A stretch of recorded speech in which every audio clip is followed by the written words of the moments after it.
cordial saludo a tutores y docentes que se enlazan en este conversatorio, en esta intervención sobre el desarrollo del pensamiento matemático en la primera infancia. No sé si algunos me conocen, yo soy licenciada y magíster en docencia de las matemáticas de la Universidad Pedagógica Nacional, donde desempeñé mi mayor parte del trabajo profesional formando maestros de educación preescolar y primaria para el desarrollo del pensamiento matemático. Bueno, en esta ocasión voy a tratar de resolver o a reflexionar con ustedes sobre dos preguntas. Una que ha inquietado a quienes me han escuchado en estas intervenciones ¿es necesario hacer actividades extras muy complejas, muy específicas para el desarrollo del pensamiento matemático? Valga anotar que no estoy hablando de enseñar matemáticas como contenidos académicos o escolares, sino de desarrollar un pensamiento capaz de relacionar, de hacer conexiones, comparaciones, etc. Y esta primera pregunta no, por supuesto, no exime de la intencionalidad pedagógica, sino simplemente quiero ponerme sobre la idea de qué acciones o qué posibilidades hay para desarrollar este pensamiento. Y la segunda pregunta o el segundo punto de reflexión es que hay que reconocer que se nos han instalado ciertas prácticas. Allí he puesto algunos ejemplos, enseñar, por ejemplo, las grafías, los colores, las figuras geométricas. Entonces, en las reflexiones, les invito a reflexionar sobre qué posibilidades tenemos para trascender esas prácticas instaladas hacia el desarrollo del pensamiento. Con respecto a la primera punto de reflexión, pues les voy a mostrar cómo las actividades rectoras del país, porque esto viene de mucho tiempo atrás, he puesto una referencia al Ministerio de 2017, pero realmente se encuentra la idea de las actividades rectoras como las acciones propias de los niños y de la educación inicial están instaladas en el país hace mucho tiempo. Entonces, este es un ejemplo, es una posibilidad con la cual yo quisiera mostrarles que es posible vincular el desarrollo del pensamiento a las actividades rectoras. Por ejemplo, con el juego. Recuerden que las actividades rectoras son 4 y voy a ir desarrollándolas. En los juegos de competencia, insisto, sin dañar el juego, la idea de enriquecerlo. Por ejemplo, en los juegos de competencia, la idea se trata de ganar con unos puntajes. Entonces, nosotros con una intencionalidad de desarrollo del pensamiento matemático, podemos enriquecer ese aspecto de obtener, retener y comparar los puntajes. Aquí hago énfasis en que la idea es que las representaciones de esos puntajes sean cada vez más abstractas, sin hacer un salto mortal dentro del objeto al símbolo o a la grafía abstracta, sino pasando por representaciones concretas, gráficas, etc. La formación de los equipos, la organización de los sets de juego, el establecimiento de turnos. Este establecimiento de turnos está presente en muchos otros juegos, por ejemplo, esos juegos de desplazamiento sobre un tablero. Estos juegos de desplazamiento sobre tablero suelen requerir un dado, establecer correspondencias entre lo que dice la indicación que da el dado y las casillas que se han de recorrer sobre el tablero, pero presenta también sería interesante que se planteen la posibilidad de que estos desplazamientos sean del niño en el ambiente, en el mundo exterior. Y allí encontraríamos otros elementos como sentido, dirección, tamaño, magnitud del desplazamiento, y en cualquiera de las dos circunstancias la posibilidad de formular situaciones aditivas. Cuánto me falta para ganar, qué tan distante estoy del compañero, etc. Pero no solamente en el juego, también la literatura. La exploración del medio y el arte nos permiten muchísimas situaciones en las que el niño puede establecer relaciones. Yo he traído en el encabezado de esta diapositiva una cita también del Ministerio de las bases curriculares, en que nos muestran cómo los niños están permanentemente dentro de muchas situaciones estableciendo relaciones. Por ejemplo, en la literatura, en general en el lenguaje, hay una lógica, una ordenación de acontecimientos, incluso la simultaneidad, el reconocimiento del paso del tiempo.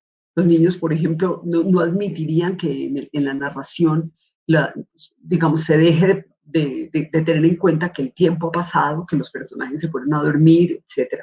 Y por supuesto, todas las situaciones que trae la literatura les permiten a ellos reconocer cantidades discretas y continuas, cosa que también se ve en la exploración del medio.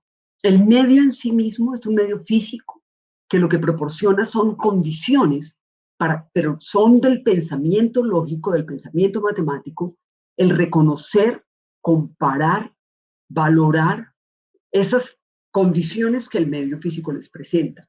Por ejemplo, en la identificación de regularidades, el encontrar simetrías y proporcionalidad en los objetos, en las flores, en las construcciones. Todo eso les va a permitir entonces la formulación de hipótesis, el pasar al reconocimiento de que si yo lo empujo, se cayó, lo empujé y se cayó, a anticiparse y decir, si lo empujo, se cae.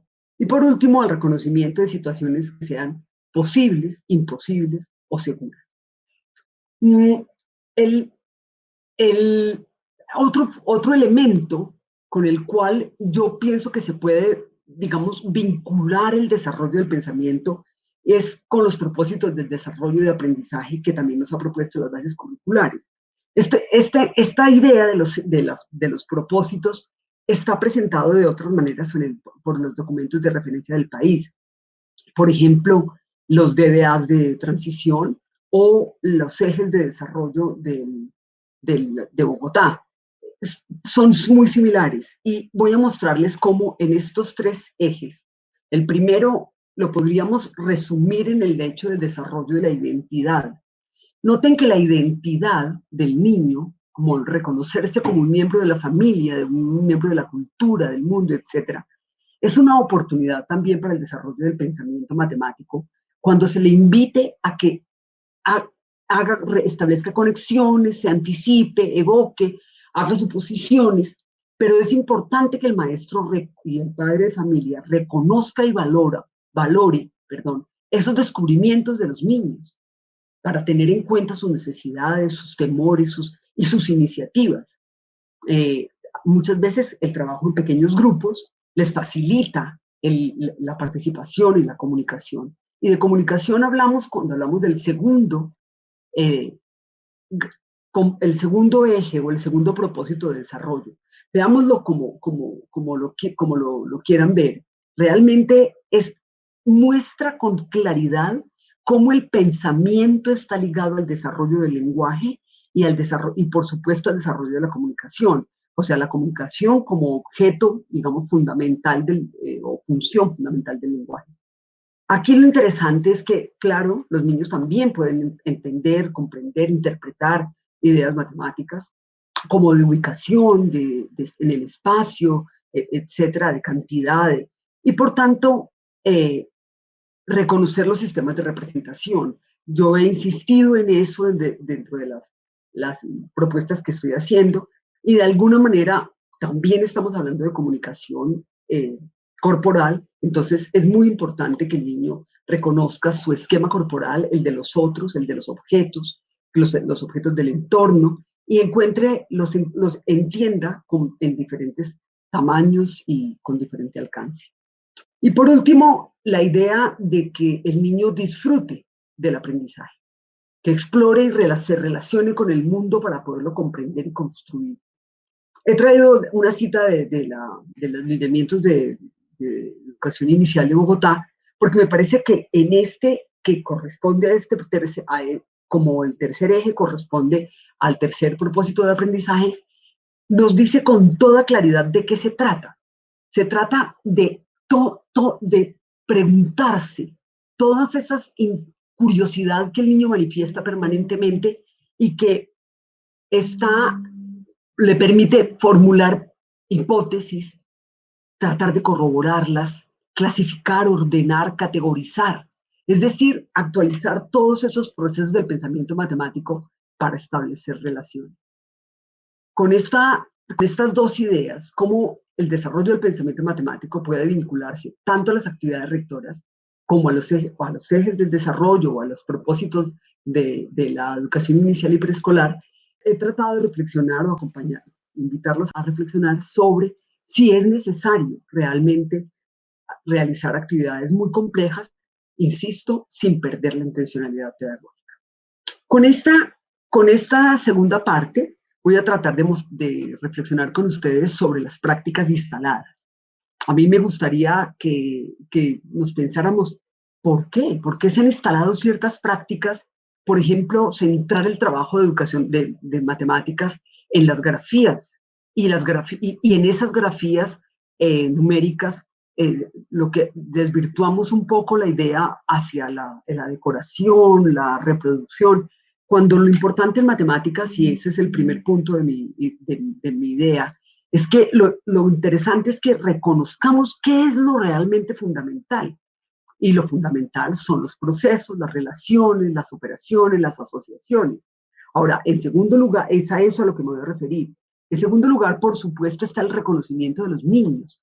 La observación y la escucha atenta de los niños nos va a dar la posibilidad de entender en qué están, cuál es el momento que están viviendo, para poder, uniendo esas dos grandes referentes, aplicar variables didácticas.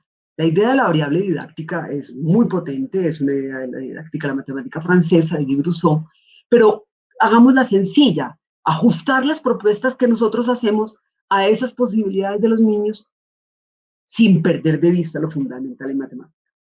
Con estos cuadros voy a mostrar en la columna que ustedes ven a la izquierda las que llamamos prácticas instaladas y en el cuadro de la derecha algunas alternativas. Por supuesto que la idea no es cerrada, sino es resaltar qué es lo fundamental en el contenido matemático. Ya habrán visto la primera es centrar el trabajo en los números, ya lo vengo diciendo, y he traído a colación una cita de la doctora Mariela Orozco. ¿Qué se espera? Que los niños reciten los números. Y ahí, por ejemplo, podríamos hablar de otra práctica instalada. Creemos que porque los niños recitan de palabra los números, saben contar, cuando lo fundamental en el conteo no es exactamente la recitación de palabra un número, es el reconocimiento del último número por su valor de cardinalidad. Pero ese no lo anoté, sino traté de mostrar cuánta riqueza hay en el número, en el concepto de número, en cuanto a sus propiedades, a las relaciones, a las operaciones, y por tanto la idea no es quedarse en una de las representaciones, valga decir que además la representación simbólica no es la única. Entonces es muy interesante que si nos vamos a quedar en las representaciones, por lo menos las variemos. Otro elemento de esta práctica instalada es la propuesta de algoritmos preestablecidos. Algunas veces incluso lo hemos notado, incluso los maestros confundimos la operación con el algoritmo. La idea no es uno, centrarnos únicamente en el pensamiento numérico, y dos, darles a los niños el procedimiento único, sino alentarlos a que tengan procedimientos propios.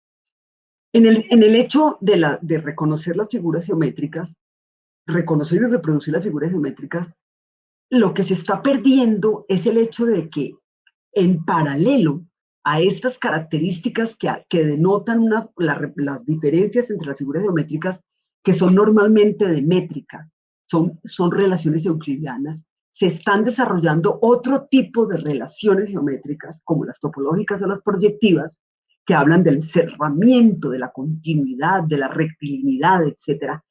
De tal manera que quedarnos en la idea de reconocer, diferenciar, por ejemplo, un rectángulo de un cuadrado, normalmente con algunos errores conceptuales, que pueden producir ciertos obstáculos posteriores. Por ejemplo, les dejo la pregunta, ¿los rectángulos son cuadrados? ¿Los cuadrados son rectángulos o no? Y en relación a este mismo campo de la geometría y el espacio, el comentario final es que quizás es más importante acompañar a los niños a la apropiación del espacio a través de los desplazamientos, las trayectorias, el reconocimiento de puntos de referencia, que de las figuras geométricas.